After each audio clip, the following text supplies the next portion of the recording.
Today I'm going to be showing you how I grow my ginger from just some store-bought pieces of ginger like this. First of all, I'm going to talk about why I selected this kind of pot.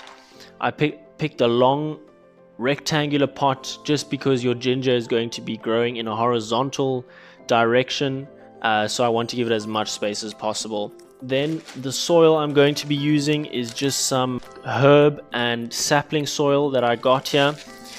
And we're just going to fill it in.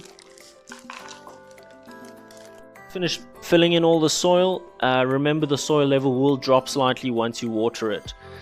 Then the ginger itself. I have found a piece like this that has a really nice little stem coming out of it already.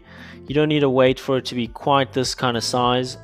Anything like this will do. You're just looking for these kind of little eyes that'll grow out into the lovely stem and the leaves that also really smell a lot like ginger.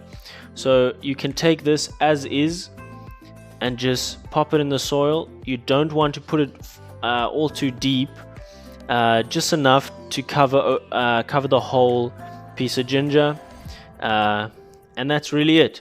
I'm going to water this in now, and over the next couple of weeks we're going to see this grow.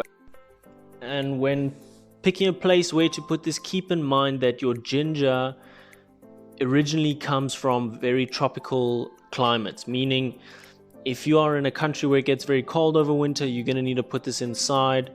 Overall, you're just looking for some warm, humid temperatures, and it will grow wonderfully. And then all you're going to do is you're going to snap off pieces of ginger as you need it, and the leaves and stems are also great to use in cooking.